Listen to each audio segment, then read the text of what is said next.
Hola familia, estamos aquí el 4 de julio en la capital de nuestra nación. Y me van a escuchar decir nuestra nación, porque este es el país que va a ver a nuestros hijos crecer. Este es el país que va a ver el impacto que nuestra próxima generación va a tener. Y el 4 de julio celebramos esa herencia divina que ha sido dada a nuestra tierra adoptiva.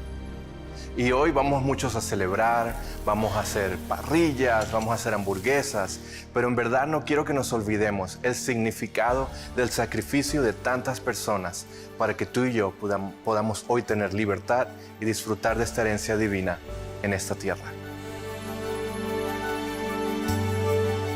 Mientras camino por la capital de nuestra nación, veo evidencia y testimonio de nuestra herencia divina a mi alrededor. Inscripciones y citas de nuestros fundadores que señalan nuestra firme dependencia de Dios y su palabra.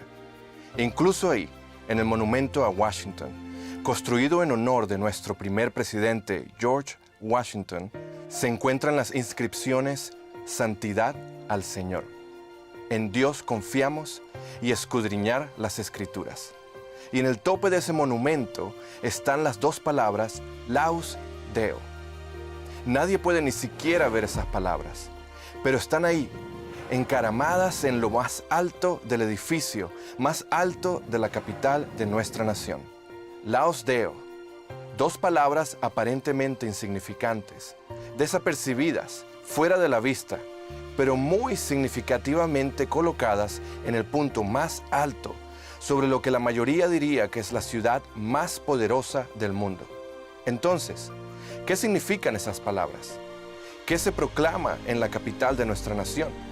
Las palabras Laus Deo significan alabado sea Dios.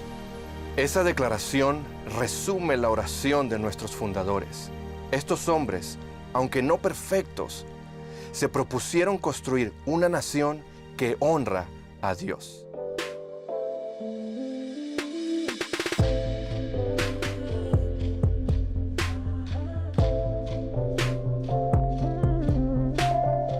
Y estamos aquí en el corazón de Washington, D.C.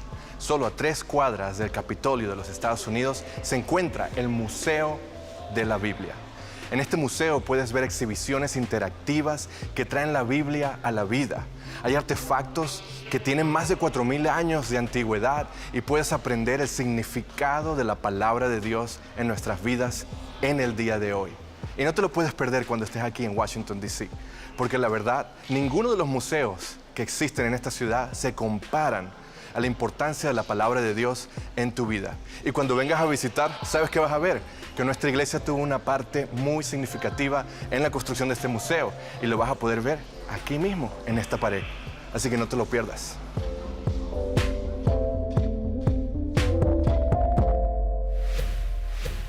Hay muchas exhibiciones y la verdad son fascinantes. De descripciones originales de los días del rey Nabucodonosor hasta la primera Biblia comisionada por el Congreso Continental de los Estados Unidos.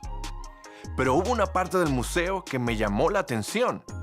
El museo tiene exhibiciones que se enfocan en el impacto y la influencia de la palabra de Dios en todo el mundo. Pero hay una exhibición dedicada al impacto de la Biblia aquí, en Estados Unidos. Incluso antes de que nuestra nación fuera una nación, la palabra de Dios estaba en acción. Los peregrinos que viajaron a esta nueva tierra buscaban libertad religiosa, querían adorar a Dios libremente. Su intención era construir una nación gobernada por los principios de la palabra de Dios. Mientras estaban en el Mayflower cruzando el Atlántico, formaron juntos un acuerdo conocido como el Pacto de Mayflower. En este artículo se ve su intención y decía, habiendo emprendido para la gloria de Dios y el avance de la fe cristiana, una voz para plantar la primera colonia en el norte de Virginia. Su misión era clara y continuaron declarando, queremos que nuestra nación sea un trampolín para llevar el evangelio a las naciones del mundo. De hecho, en Jamestown, el primer asentamiento inglés permanente, los servicios del domingo duraban 5 horas y la asistencia era obligatoria. De hecho, si estabas ausente de la iglesia, significaba que no recibirías tu ración de comida ese día.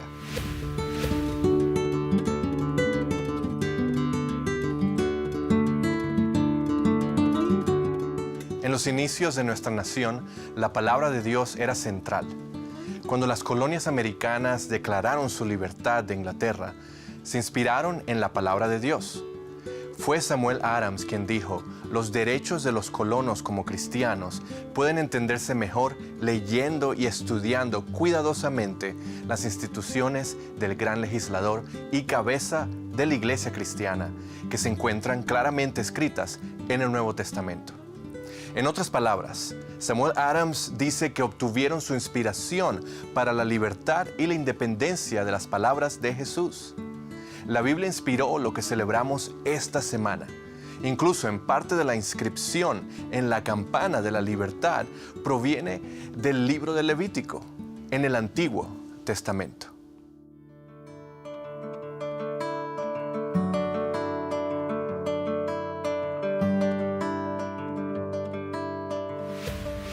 A medida que se construía nuestra nación, nuestras escuelas no solo usaban porciones extraídas de la Biblia, sino que usaban la Biblia misma. Thomas Jefferson fue el superintendente del sistema escolar de Washington, D.C., mientras fue presidente de los Estados Unidos.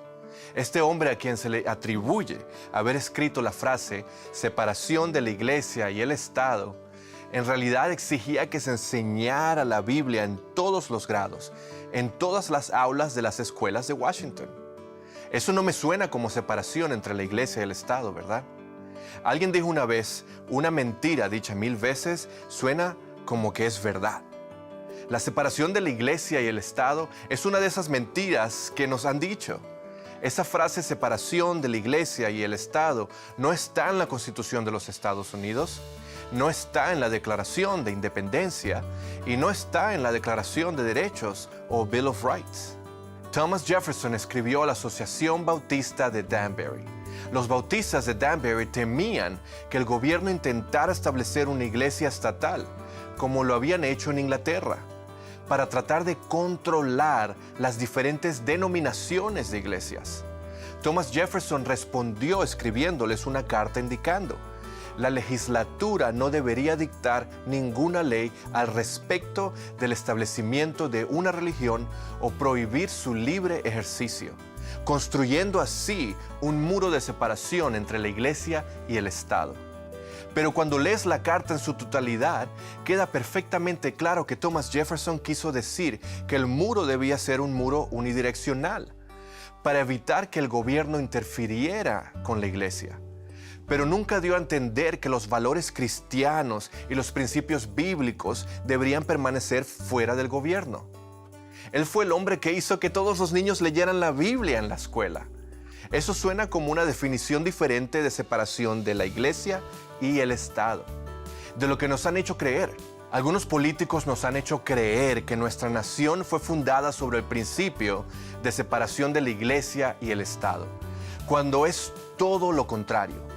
Parece que el Estado fue profundamente influenciado por esta palabra, la palabra de Dios.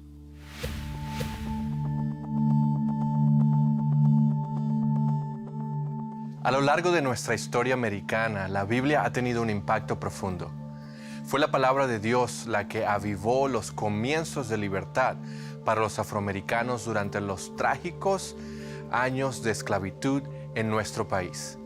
Abolicionistas sacaron su fuerza moral para luchar contra la esclavitud con las enseñanzas de la palabra de Dios.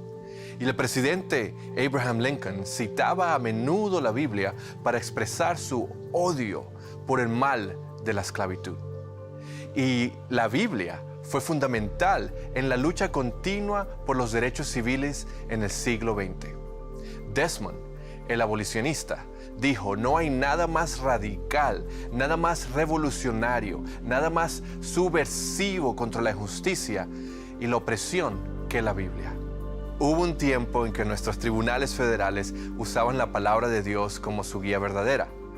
En 1892, la opinión mayoritaria de la Corte Suprema en un caso llamado Holy Trinity versus los Estados Unidos, el tribunal dijo: esta fue su decisión, nuestras leyes y nuestras instituciones deben necesariamente basarse y encarnar las enseñanzas del Redentor de la humanidad. Y es imposible que sea de otra manera. Y en este sentido y en esta medida, nuestra civilización y nuestras instituciones son enfáticamente cristianas. Luego, en 1930, la Corte Suprema dijo: somos un pueblo cristiano. El derecho a la libertad religiosa exige obediencia a la voluntad de Dios. El presidente del Tribunal Supremo, Earl Warren, dijo que en 1954, creo que nadie puede leer la historia de nuestro país sin darse cuenta de que el buen libro y el espíritu del Salvador han sido desde el principio nuestras guías. Extraordinario, ¿verdad? Desafortunadamente, hoy nuestros libros de historia han sido cambiados, han eliminado a Dios y la fe de los cimientos de nuestro país. Nos han dicho que Estados Unidos no fue establecido como una nación cristiana, que nuestros fundadores no fueron hombres de fe. De hecho, algunos han hecho todo lo posible para intentar desacreditarlos. Nos han vendido la mentira de la separación de la iglesia y el Estado, y hemos pagado un alto precio por ello. Nos han dicho que si los niños oran en la escuela es perjudicial para su bienestar psicológico. Por eso en 1962 retiraron la oración de las escuelas. Aquí estaba la oración que encontraron tan dañina. De hecho, quiero que la oremos juntos. ¿Por qué no la repetimos juntos en este momento? Dios Todopoderoso, reconocemos nuestra dependencia de ti y rogamos tus bendiciones sobre nosotros, nuestros padres, nuestros maestros y nuestro país. Creo que a todos nos gustaría que nuestros hijos hicieran esta oración en la escuela hoy día. Luego dijimos que sería perjudicial para los estudiantes leer los 10 mandamientos, por lo que en 1980 los quitamos de las paredes de nuestras escuelas. Echamos a Dios de nuestras escuelas y lo reemplazamos con detectores de metales y guardias armados. ¿Sabes que en 1940 se encuestó a los maestros sobre los principales problemas que enfrentaban en la escuela con los estudiantes? ¿Sabes cuáles eran? Hablando fuera de su turno, corriendo por los pasillos, comiendo chicle. ¿Te imaginas? Hoy en día, las principales preocupaciones son las armas y la violencia, suicidio en adolescentes y bullying. Quita a Dios de la nación y esa nación caerá. Salmo 11:3 dice: cuando los fundamentos son destruidos, ¿qué le queda al justo? Parece que nuestros cimientos han sido destruidos. Entonces, ¿qué podemos hacer? ¿Cómo podemos restablecer el fundamento de la palabra de Dios en nuestra nación y dentro de nuestras comunidades? La verdad es que tiene que ser un esfuerzo desde abajo. De hecho, todos los grandes movimientos que han impactado a nuestra nación comenzaron desde abajo.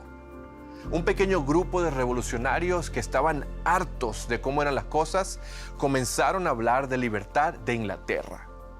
Fue después del segundo gran despertar, como un avivamiento que se extendió por todo Estados Unidos y que llevó a los esfuerzos de base por el abolicionismo, para poner fin a la esclavitud.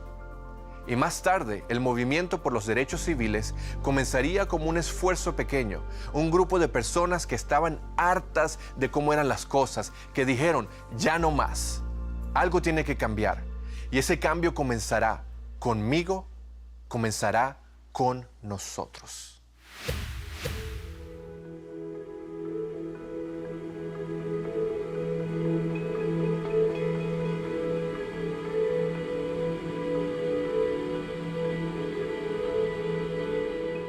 Así que propongo que reconstruyamos los cimientos y traigamos la Biblia de vuelta.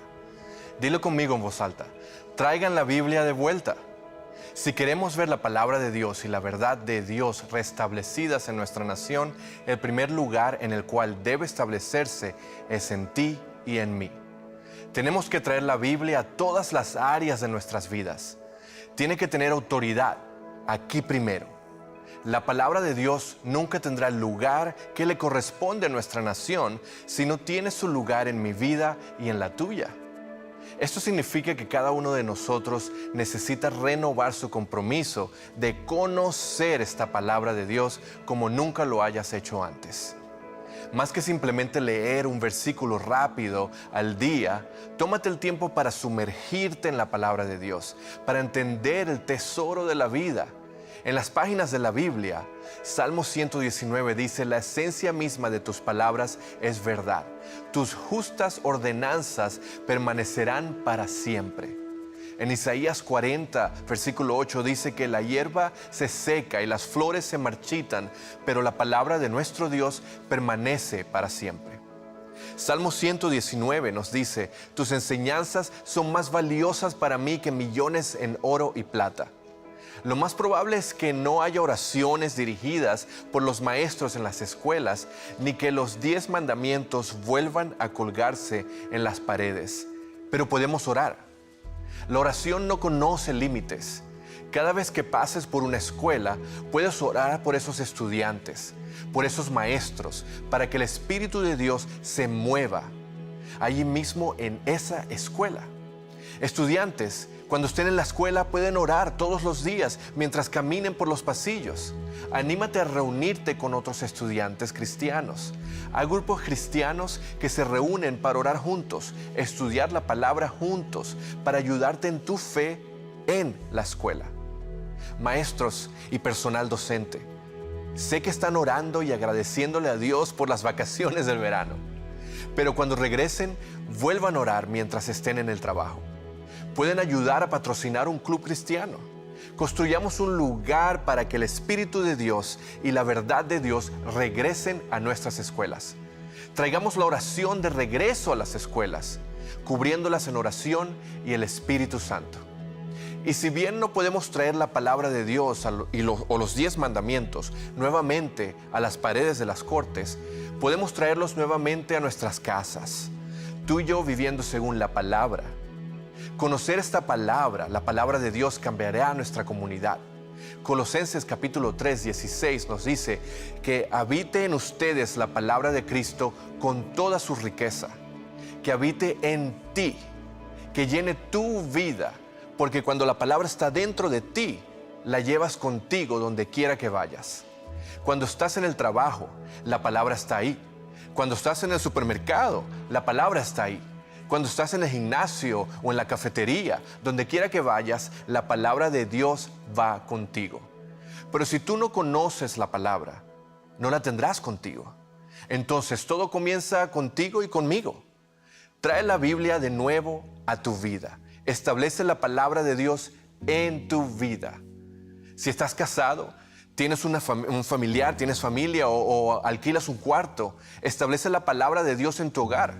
Cuando Moisés estaba entregando la palabra del Señor a los israelitas, dijo en Deuteronomio 6, ama al Señor tu Dios con todo tu corazón, con toda tu alma y con todas tus fuerzas. Grábate en el corazón estas palabras que hoy te mando. Incúlcaselas continuamente a tus hijos. Háblales de ellas cuando estés en tu casa y cuando vayas por el camino, cuando te acuestes y cuando te levantes. Y Josué 24:15 declara, por mi parte, mi familia y yo serviremos al Señor. Para poder servirle, tú y tu casa necesitan saber lo que Él dice. ¿Por qué no comienzas una vez a la semana a establecer un tiempo para sentarse juntos y leer juntos algunos devocionales familiares? O hablar sobre una de las escrituras del sermón del fin de semana. ¿Qué significó para ti o cómo Dios te habló al respecto? Puedes poner un versículo de las escrituras de la semana en el refrigerador. ¿Qué tal si le das un premio a cualquiera que se lo memorice? O solamente ese día come arepa el que se memorizó el versículo.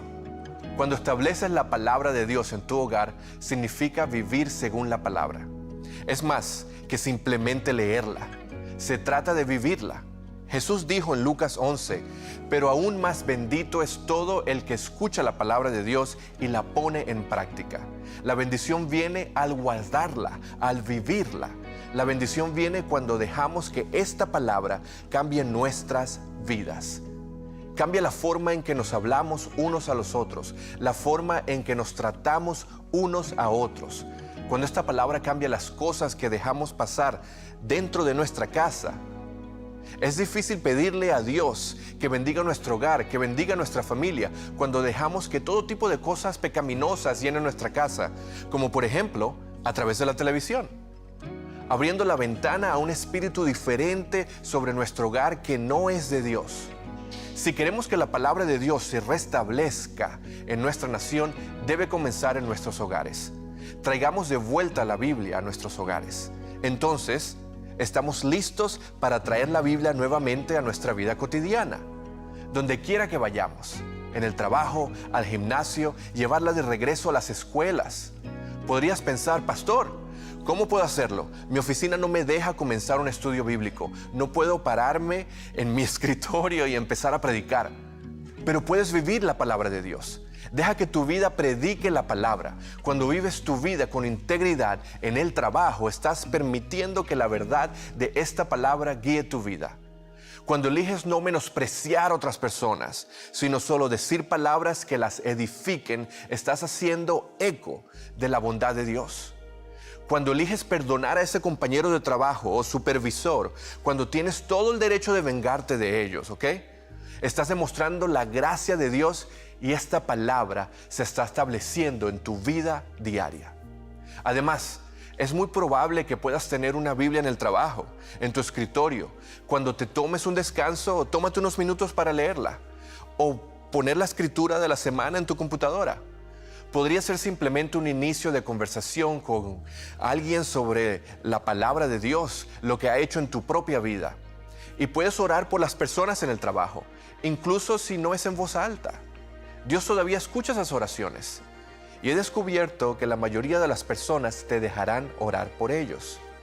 Cuando comparten algo difícil por lo que están pasando, tal vez con su familia, algún problema con el que están luchando diariamente, simplemente pregúntales, ¿estaría bien si oro por ti? El 99% de las veces estoy seguro que te dirían que sí. Y luego simplemente pregúntales, ¿puedo hacer una oración rápida en este momento? Luego ora, una oración rápida y llena de fe, que hablará la verdad de Dios, la palabra de Dios sobre sus vidas y sobre su situación. Y al hacerlo, estás devolviendo la Biblia al lugar donde puede impactar a las personas. Si queremos ver esta palabra cobrar vida nuevamente en nuestra nación, tiene que cobrar vida en nuestro interior. Si queremos ver la palabra de Dios, los valores de esta palabra nuevamente en la Casa Blanca, tiene que comenzar en nuestra propia casa. Amén. Una nación que honra a Dios comienza contigo y conmigo, siendo un pueblo unido bajo la autoridad de Dios. Hoy quiero hacer 2 oraciones, pero antes de orar por nuestra nación y lo que quiero ver que Dios haga en nuestro país, quiero orar por ti. La primera oración es para aquellos de ustedes que hoy necesitan arreglar su vida con Dios. Necesitas poner tu vida bajo la bendición y autoridad de Dios. Eso se logra simplemente entregándonos a Él en oración y diciendo, Dios, no se haga mi voluntad sino la tuya en mi vida. Hoy te entrego mi vida. Y cada día que te rindes más y más a Él, comienzas a ver la bendición y el favor de Dios en tu vida. Entonces quiero orar por tu familia. Que al establecer tu hogar en la palabra de Dios, veas una bendición en tu matrimonio, en tus hijos, en tus padres, hermanos. Podrían inclinar sus rostros mientras oramos. La primera oración es para aquellos que necesitan mejorar su relación con Jesús. Tal vez nunca hayas tenido una relación real con Dios.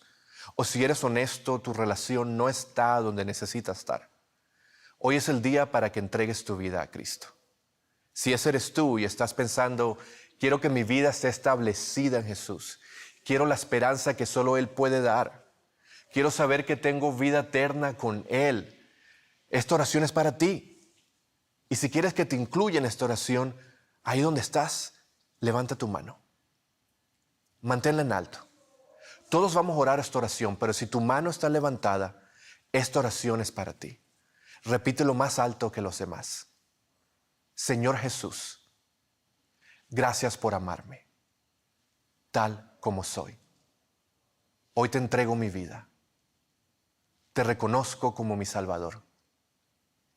Perdóname de mi pecado. Perdóname por seguir mi propio camino.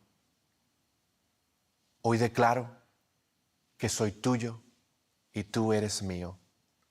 Amén. Pueden bajar las manos. Mientras continuamos orando, quiero orar por una bendición sobre tu hogar y tu familia. Señor Jesús, tu palabra está llena de bendiciones, bendiciones que están destinadas a nosotros, a nuestras familias, a nuestras relaciones. Ayúdanos a establecer tu palabra en nuestra vida personal y en nuestros hogares. Pronunciamos bendición sobre cada persona aquí, en este lugar, sobre cada matrimonio, sobre cada familia representada hoy. Deja que tu palabra habite en nosotros ricamente y deja que las bendiciones del cielo descansen sobre nosotros en el nombre de Jesús. Y Padre, hoy bendecimos esta tierra, desde el norte hasta el sur, desde el este al oeste, que tu nombre Jesús sea pronunciado y que seas nombrado el Señor de los Estados Unidos de América. Amén y amén.